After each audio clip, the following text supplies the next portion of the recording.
హైలైట్స్కి వెళ్తే కేరళ క్రమంగా కోరుకుంటుంది. గత 2 వారాల నుంచి కూడా అతలాకుతలమైనటువంటి కేరళ ప్రస్తుతం నిదానంగా కోలుకుంటున్నటువంటి పరిస్థితి కనిపిస్తుంది. 8 జిల్లాల్లో హై అలర్ట్ను తొలగించారు.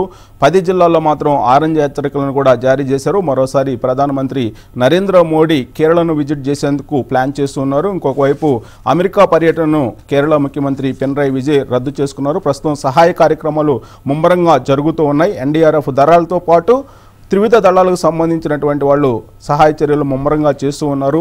వివిధ రాష్ట్రాలకు సంబంధించినటువంటి ప్రతినిధులు ముఖ్యమంత్రులు కూడా స్పందించారు. ఆయా రాష్ట్రాల నుంచి కూడా సహాయక చర్యలు ముమ్మరంగా అందుతూ ఉన్నాయి. కేరళను ఆదుకునేందుకు కేంద్ర ప్రభుత్వం కూడా ప్రయత్నం చేస్తుంది. ఇప్పటికే తక్షణ సహాయంగా 500 కోట్లను ప్రకటించింది. అలాగే ఇతర రాష్ట్రాలు కూడా తోచిన విధంగా సహాయాన్ని కూడా ప్రకటించడం జరిగింది. ఉడతా భక్తిగా కేరళను ఆదుకునేందుకు అన్ని రాష్ట్రాల ముఖ్యమంత్రులు కూడా ముందుకు వచ్చారు. ప్రస్తుతం కేంద్రం కేరళ విషయంలో ఏ విధంగా వ్యవహరిస్తుంది, కేరళలో జరిగినటువంటి నష్టానికి అనుగుణంగా కేంద్ర ప్రభుత్వం వ్యవహరిస్తుందా లేదనేది విశ్లేషించడానికి ప్రస్తుతం రాజకీయ సామాజిక ఆర్థిక విశ్లేషకులు లక్ష్మీనారాయణ గారు ఫోన్ లైన్లో ఉన్నారు. లక్ష్మీనారాయణ గారు నమస్తే అండి. సో కేరళ జరిగినటువంటి నష్టానికి తగిన విధంగా కేంద్ర ప్రభుత్వం స్పందించినట్టు కనిపిస్తుందా? తక్షణ సహాయంగా 500 కోట్లను ప్రకటించింది. మరోసారి రేపు కేరళ పర్యటించడానికి ప్రధానమంత్రి ప్రయత్నిస్తూ ఉన్నారు. అయితే ఇప్పటివరకు అఫీషియల్గా అనౌన్స్ కాలేదు, అఫీషియల్గా ఖరారు కాలేదు. అయినప్పటికీ మరోసారి విజిట్ చేయడానికి ప్రయత్నం చేస్తూ ఉన్నారు. కేరళ విషయంలో కేంద్ర ప్రభుత్వం తగిన సమయంలో స్పందించినట్టు కనిపిస్తూ ఉందా? కేంద్ర ప్రభుత్వం మరింత ఉదారంగా కేరళకి సహాయాన్ని అందించి ఉండాల్సిందనేటువంటి భావన సర్వత్రా వెల్లడైతున్నది. జాతీయ విపత్తుగా దాన్ని ప్రకటించాల్సినటువంటి అవసరం ఎంతైనా ఉన్నదనేటువంటిది నేను భావిస్తా ఉన్నాను. ఇవాళ ఒక పత్రికా సంపాదకుడు, కేరళకు సంబంధించిన దినపత్రిక సంపాదకుడు రాజాజీ అనే మిత్రునితో మాట్లాడాను. ఆయన ద్వారా తీసుకున్నటువంటి సమాచారాన్ని ఆధారంగా చేసుకునే నేను స్పందిస్తున్నాను. ఇప్పటికీ 6 లక్షల మంది దగ్గర సహాయ కేంద్రాలలో తలదాచుకుంటున్నారు. ఇండ్లు కోల్పోయారు. కట్టుకున్నటువంటి బట్టలతో ఇళ్ళని వదిలేసి సహాయ కేంద్రాలకు చేరుకున్నారు. వాళ్ళు తిరిగి వెళ్ళి పునరావాసం పొందాలంటే, తిరిగి జీవనం పొందాలంటే సర్వం కోల్పోయినటువంటి ఆ కుటుంబాలంతా కూడా వాళ్ళ ఆర్థిక వ్యవస్థ చితికిపోయింది. అలాగే కేరళ రాష్ట్రం మొత్తం కూడా ఒక ఆహ్లాదకరమైనటువంటి రాష్ట్రం. పర్యాటకులు ఎవరు పోయినా చాలా సంతోషంగా తిరిగి వచ్చేటువంటి రాష్ట్రం. ఇవాళ ఆర్థిక వ్యవస్థ అంతా మొత్తం చిన్నాభిన్నం అయిపోయి, ధ్వంసం అయిపోయి దాదాపు 20,000 కోట్ల పైచిలకు నష్టం జరిగిందని అంచనా వేస్తున్నారు రాష్ట్ర ప్రభుత్వం అని ఆ మిత్రుడు చెప్పినప్పుడు చాలా కష్టం అనిపించింది.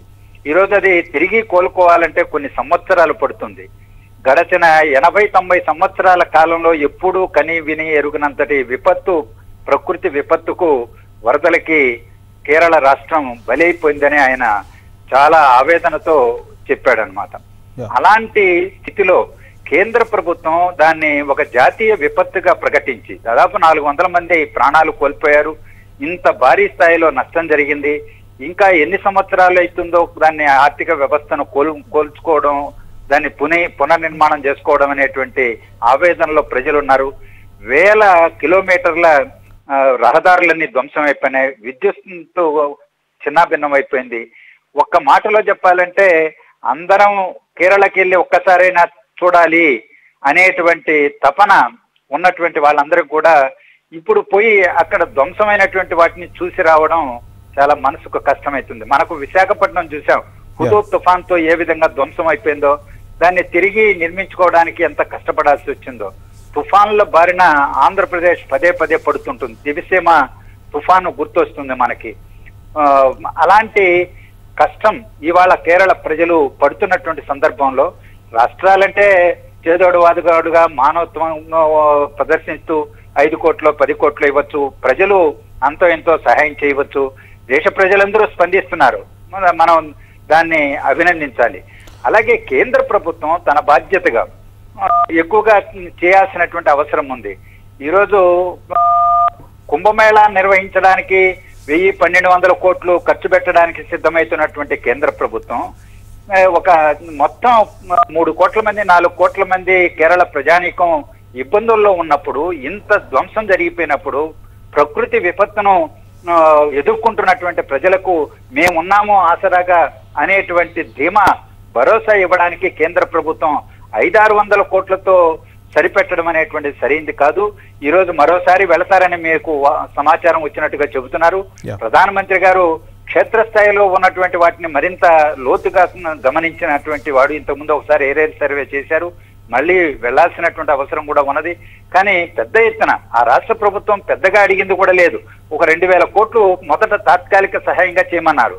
అంత పెద్ద విపత్తు జరిగినప్పుడు కేంద్ర ప్రభుత్వం 20 లక్షల కోట్ల పైచీలకు బడ్జెట్ ఉన్నటువంటి కేంద్ర ప్రభుత్వం 2000 కోట్ల రూపాయలు ఇవ్వలేనటువంటి స్థితిలో ఉండదు.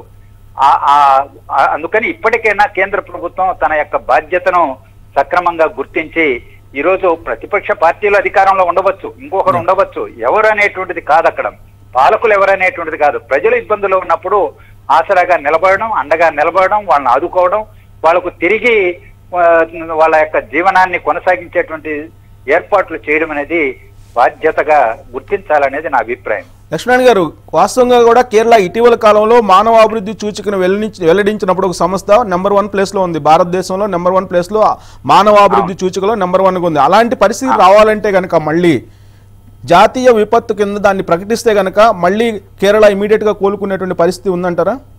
తప్పనిసరిగా.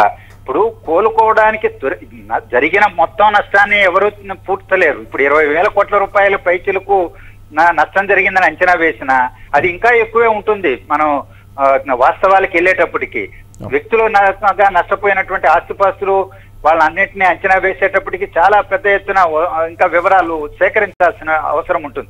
కానీ మీరు అన్నట్టు అక్షరాస్యతలో 100% సాధించినటువంటి రాష్ట్రం అది. ఆరోగ్య సూచికలు చాలా పెద్ద ఎత్తున వాళ్ళు అక్కడ మానవాభివృద్ధి సూచికలు దేన్ని పరిగణలోకి తీసుకున్నా ఆ కేరళ రాష్ట్రం చాలా అభివృద్ధి చెందినటువంటి రాష్ట్రం.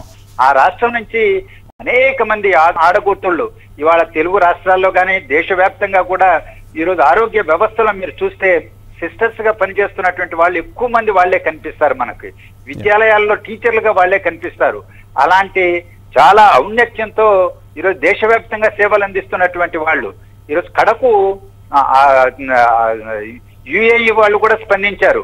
మీరు మా దేశ అభివృద్ధిలో కేరళ వాళ్ళు చాలా ప్రముఖమైనటువంటి భాగస్వాములు, మేము తప్పనిసరిగా ఆదుకుంటామని ఆ దేశం కూడా ముందుకొచ్చినటువంటి పరిస్థితి మనం చూస్తున్నాం. అంతర్జాతీయ సమాజమే స్పందిస్తున్నటువంటి పూర్వరంగంలో దీన్ని జాతీయ విపత్తుగా కేంద్ర ప్రభుత్వం ప్రకటిస్తే తప్పనిసరిగా కొన్ని దానికి అనుగుణంగా నిబంధనలు ఉన్నాయి. లక్ష్మణ్ గారు, మీలాంటి వాళ్ళతో పాటు ఏఐసిసి అధ్యక్షుడు రాహుల్ గాంధీ కూడా గత 2 రోజుల నుంచి కూడా డిమాండ్ చేస్తున్న జాతీయ విపత్తుగా ప్రకటించాలని. కానీ ఇటీవల కాలంలో మీరు అన్నట్టు ఉద్దుత్ తుఫాన్ సందర్భంగా విశాఖపట్నంలో ఎంత నష్టం జరిగిందనేది చూసాం. అప్పుడు కూడా ఇలాంటి డిమాండ్ వచ్చింది. ఒక జాతీయ విపత్తు కింద ప్రకటించాలంటే గనక తగినటువంటి నష్టం అక్కడ జరిగి ఉండాలి అనేది కేంద్ర ప్రభుత్వం భావిస్తుంది. అలాంటి నష్టం జరిగిందని భావించినప్పుడు గతంలో ఏ విధంగా ఎలాంటి సందర్భంలో జాతీయ విపత్తును ప్రకటించారు, అలాంటి సందర్భం ఇప్పుడు వచ్చిందంటారా? ఇప్పుడు భారతదేశంలో కేరళ అంతర్భాగం 400 మంది దగ్గర చనిపోయారనేటువంటిది లెక్కలు వస్తున్నాయి. 6 లక్షల మంది సహాయ పునరావాస కేంద్రాల్లో తలదాచుకుంటున్నారని. 1 రోజు కాదు, 2 రోజులు కాదు, వారం రోజులు దాటిపోతా ఉంది. అక్కడ డ్యాములన్నీ పూర్తిగా నిండిపోయి గేట్లన్నీ ఎత్తేసి నీళ్లన్నీ గ్రామాల మీద ఇళ్ల మీద వచ్చి పడి పొలాల మీద పడి ధ్వంసం అయిపోయింది. కళ్ళారా చూసి వచ్చారు ప్రధానమంత్రి గారే, అంతకుముందు హోంమంత్రి గారు చూశారు. మరి ఇంకా అధ్యయనాలు పేరుతో కాలయాపన చేసి చనిపోయేటువంటి వాళ్ళను, ప్రమాదవశాత్తు గురైనటువంటి వాళ్ళని ఆదుకోవడానికి ఈరోజు మీనమేషాలు లెక్కేసుకుంటూ కూర్చుంటే వాళ్ళ నిబంధనలు ఉన్నాయి, చట్టం అన్నది దేన్ని జాతీయ విపత్తుగా ప్రకటించవచ్చు అనేటువంటిది. కేంద్ర ప్రభుత్వం ఆ నిపుణులను పంపించి వెంటనే చర్యలు తీసుకోవాలి. అది ప్రకటించే లోపైనా సరే రాష్ట్ర ప్రభుత్వం కోరిన 2,000 కోట్ల రూపాయలైనా తక్షణం విడుదల చేసి సహాయ బృందాలను పంపించి, ఇవాళ ఒరిస్సా నుంచి, ఆంధ్రప్రదేశ్ నుంచి, ఇతర రాష్ట్రాల నుంచి కూడా సహాయ బృందాలు వెళ్ళినాయని చెప్పేసి చెప్తున్నారు. హెలికాప్టర్లు పనిచేస్తున్నాయి. వీళ్ళందరికీ అవసరమైనటువంటి సాధన సంపత్తి లేకపోతే ఆర్థిక వనరులు సమకూర్చాల్సినటువంటి బాధ్యత కేంద్రం మీద కూడా ఉంటుంది. రాష్ట్రం ఒక చిన్న రాష్ట్రం, అది దాని మీద ఇంత నష్టం జరిగినప్పుడు కేరళ రాష్ట్రం ఒకటి భరిస్తుందా ఆలోచించాలి. అందువల్ల ముందు తక్షణ సహాయకంగా ఆ రాష్ట్రం కోరిన 2,000 కోట్ల రూపాయలు విడుదల చేయాలి. ఇతర రాష్ట్రాలు చేస్తున్నటువంటి మానవతావాదంతో చేస్తున్న సహాయం, ప్రజలు చేస్తున్న సహాయంతో పాటు అలాగే జాతీయ విపత్తుగా ప్రకటిస్తే తిరిగి అక్కడ అభివృద్ధిలోకి భాగస్వామ్యం చేయడానికి ఇళ్ళు సర్వస్వం కోల్పోయినటువంటి ప్రజలకి పునరావాసం కల్పించడానికి, వాళ్ళ నిర్మాణానికి కావచ్చు, రోడ్ల నిర్మాణానికి కావచ్చు, డ్యాములు, చెరువులు ఇవన్నీ తెగిపోతే వాటికి పునర్నిర్మాణానికి కావచ్చు, అన్నిటికీ భవిష్యత్తులో ఆ నిబంధనలకు అనుగుణంగా నిధులు విడుదల చేసే బాధ్యత కేంద్ర ప్రభుత్వం మీద పడుతుంది. రైట్ అండి, thank you very much Lakshman గారు విశ్లేషణ అందించినందుకు. కేరళ అపారంగా నష్టపోయింది. జాతీయ విపత్తు కింద ఈ నష్టాన్ని ప్రకటించాలంటూ కూడా డిమాండ్లు వస్తూ ఉన్నాయి. కేరళలో జరిగినటువంటి అతలాకుతలం ఇప్పటికీ కూడా కొనసాగుతూ ఉంది. ఇప్పుడిప్పుడే కోలుకుంటున్నటువంటి పరిస్థితి. ఎన్డీఆర్ఎఫ్ దళాలతో పాటు త్రివిధ దళాలు కూడా పనిచేస్తున్నాయి. యుద్ధ ప్రాతిపదికన సహాయ చర్యలు కూడా చేస్తూ ఉన్నారు. మానవతా దృక్పథంతో మిగిలినటువంటి రాష్ట్రాలు కూడా సహాయం చేస్తున్నాయి. వైద్య బృందాలను కూడా పంపించాయి. అయినప్పటికీ కూడా కేంద్రం తక్షణ సహాయంగా కనీసం 2,000 కోట్లైనా ప్రకటిస్తే గనక న్యాయం జరిగినట్టు అవుతుంది. జాతీయ విపత్తి కింద కనుక వెల్లడిస్తే మళ్ళీ తిరిగి కేరళ కోలుకునేటువంటి అవకాశం ఉందనేది అభిప్రాయం వ్యక్తం చేస్తున్నారు. కేంద్ర ప్రభుత్వం ఏ విధంగా స్పందిస్తుంది అనేది చూడాలి.